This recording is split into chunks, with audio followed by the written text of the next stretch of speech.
Sir, bago tayo magsimula ang lahat, Madam, hello po, Madam Lani. At saka si Sir, Noriel. Noriel. Si Bagay, okay.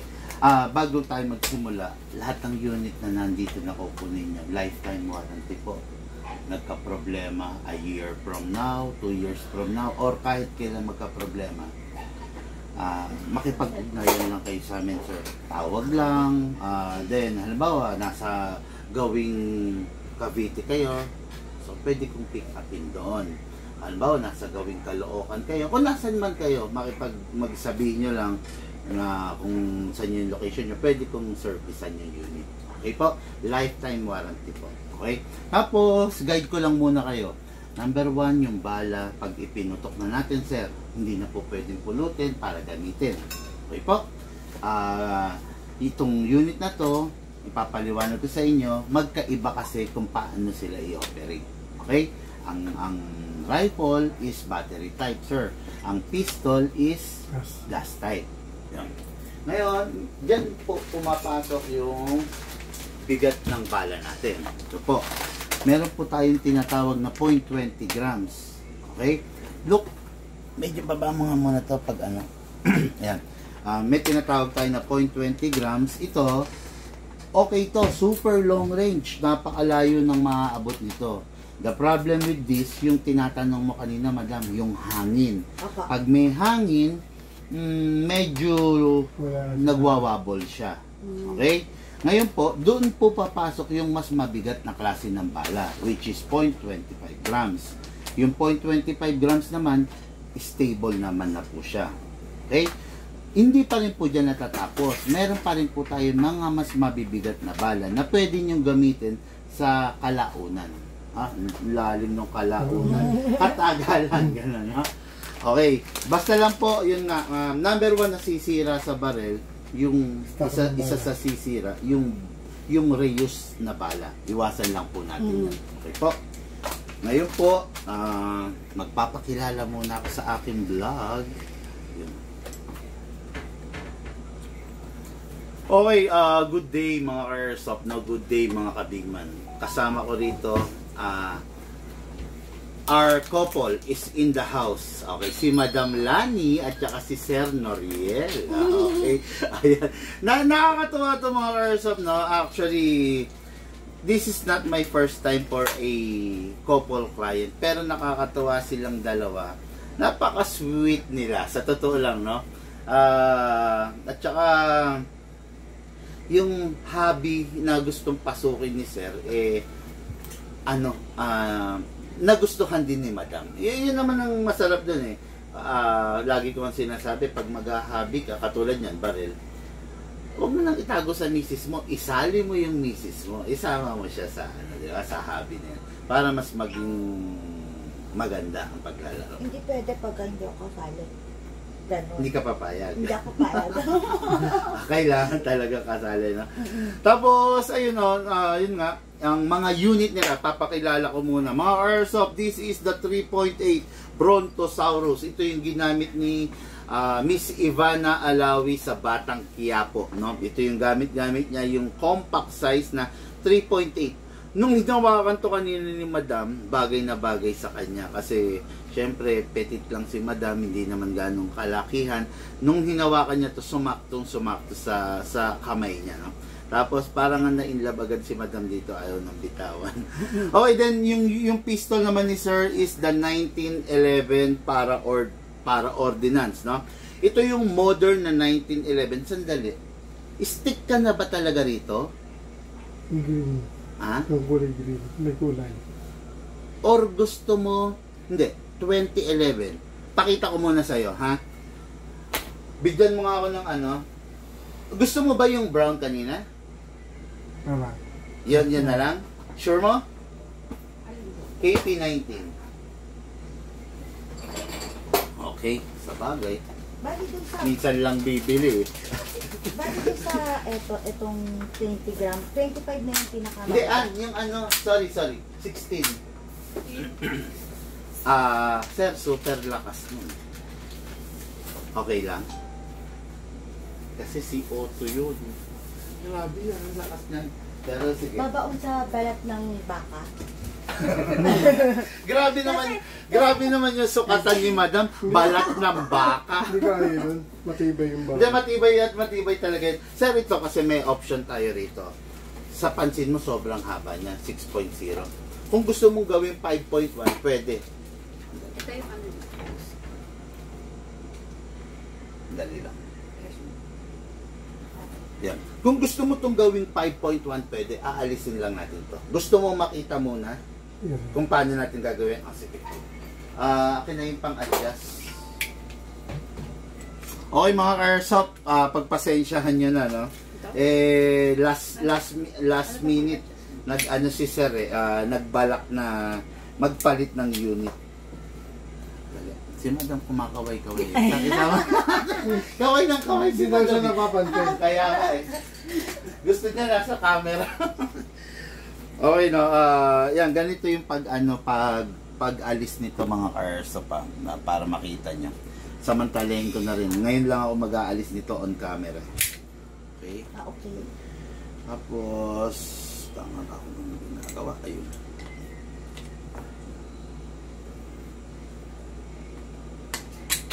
Okay. Akin yung adapteran.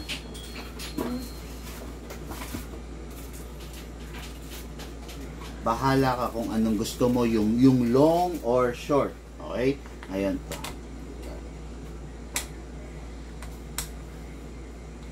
Okay. Yan. Ito na yung short. Pwede yan. Diba?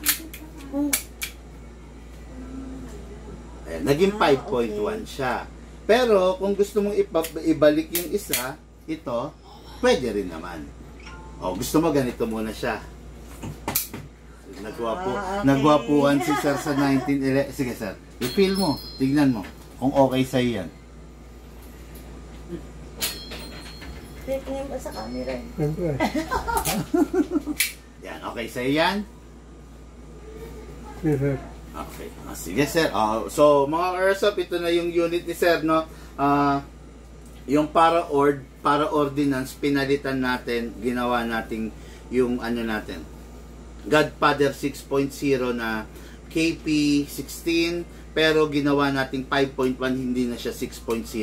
Ganun lang kadali. Pero, syempre, ibibigay pa rin natin kay Sir to. Para just in case on the future, gusto niyang ilagay to para for a change naman, magbago yung forma, pwede mong ilagay. Tulad lang rin nung ginawa ko. Regarding sa guide, kung paano ilalagay, pwedeng pag gusto mong ilagay, mag-video call na lang tayo. Okay. Para ma-guide kita. Yan. Sabi ko lang na rin. Okay, final na. By the way, may nagtatanong, ano-ano raw ba yung color available nito? Ganito lang po ang color nito. Wala po nilabas na silver nito, wala rin po nilabas na black.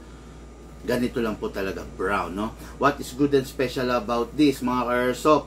CO2 compatible. Ganito. Sir, mapapansin mo, ganito yung magazine niya. For now, okay? Ang ginagamit ito, CO2. Ito, ginagamit to pang airgun. Kaya malakas talaga to. Okay? Ngayon, a month from now, 2 months from now, sir, magkakaroon to ng nag-order na kami sa supplier ng ganitong klaseng magazine. Ito yung green gas type naman. Yung ganito. Ayan. Okay. Kasi ganito, bakit?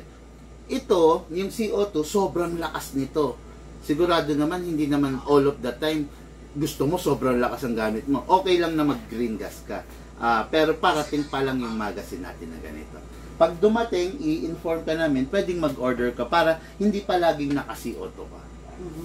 Ayan. Get, sir? Ayan, sige. Okay, so ayan yung mga unit nila. Then, last but not the least, sinagad na ni sir. Another unit. From the high-end, Guay GNG. This is the SSG1. Okay? Equipped na rin with a holographic scope. No?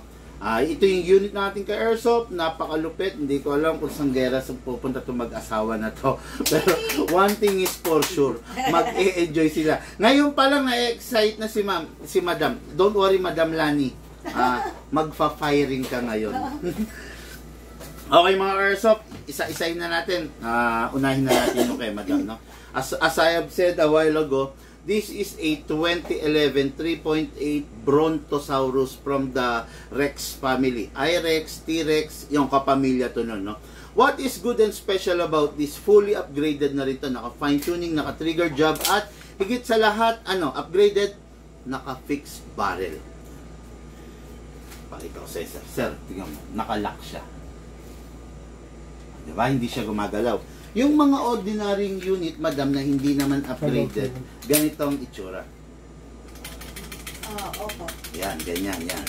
Pero yung sa inyo po, dahil ito, upgraded po ito, nakalock po yan. Hindi po kumakalog yan. Kaya, pag ganito yung unit, achieve mo yung saya ng paglalaro dahil accurate talaga siya. Yan, okay? So, ito yung unit ng ating madam, mga airsoft. Ito, magazine release para lumabas yung magazine. Okay. Ngayon, ito po, kung tawagin, ito yung hammer. Okay? Yan yung pumapalo para pumutok po siya. Ito po, beaver tail. Ito po, tinatanong mo kanina para saan to. Hindi po putok yung unit pag hindi mo ito nape-press. Pansinin mo, madam. Pindutin ko. Ayaw. Ayaw. Pero pag naka-press to, Okay. diba? Kaya ito, kailangan ma-press mo ng palm mo para mag-fire. Pag hindi mo siya na-press, ang tendency, hindi talaga siya puputok. Kaya safety ka rin naman. Diba? Kaliwete kanan. Kaliwa muna. Ngayon, sinasanay mo si kaliwa na. Yun. Okay, mga airsoft, no? Ito yung unit niya. Ito yung i-demo test fire natin. Makikita nyo, bihis na bihis, no? Meron ba akong ganito na Ayan. Makikita nyo yung hindi bihis na 2011. Yung plain lang, ayan, di ba? Ang layo, di ba? Ito, napansin mo agad, may magwell. Alam nyo, ito palang may halaga na to eh.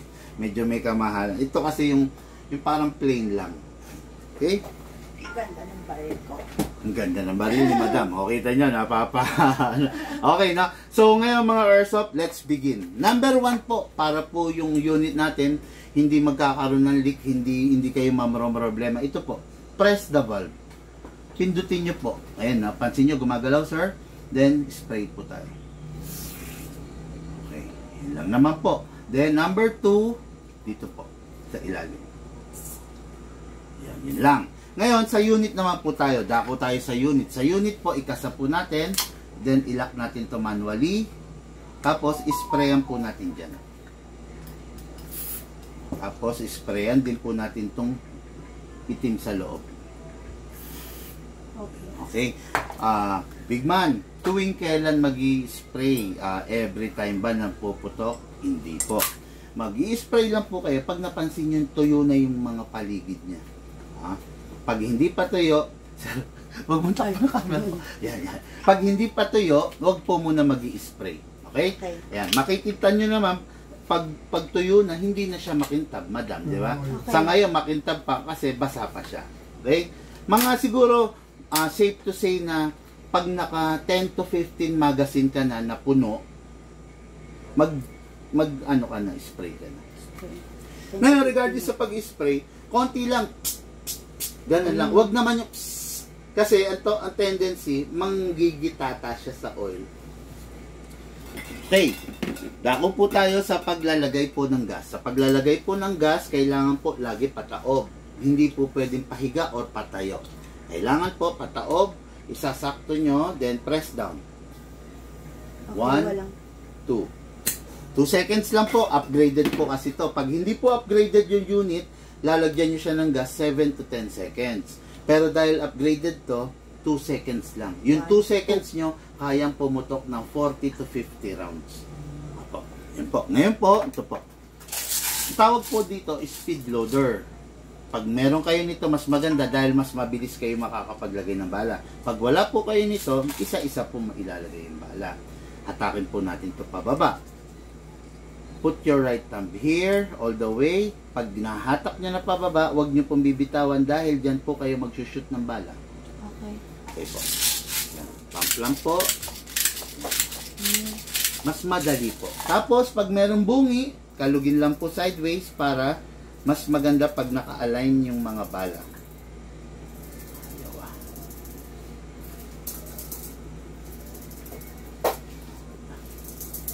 Wala po ba kami freebie nito?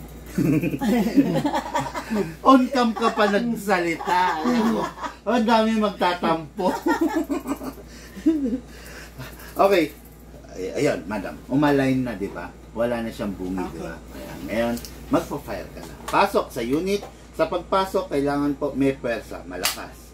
Huwag pong itutulak na gano'n kasi ang tendency, hindi siya mag-aano, hindi siya magpa-fire. Ay, hindi siya maglalak. Okay? Kaya kailangan po may pwersa, kasa, Okay.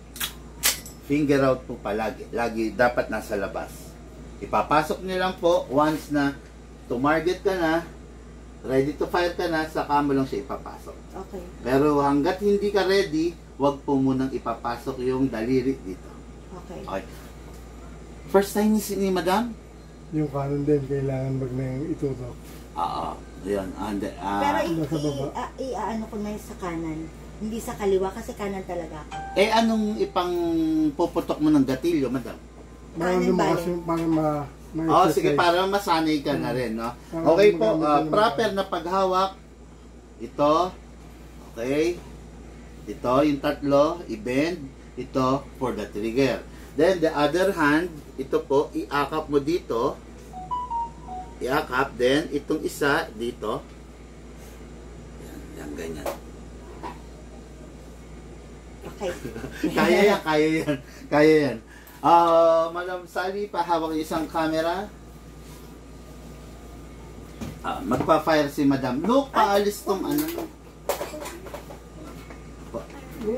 Fire lang po. Ayan, dyan naman po magpa-fire. Kunin isang camera. Dito. Okay. Ma'am, hawak po muna. Finger out. Lagi yung bilin ko. Post mo muna yan. Post.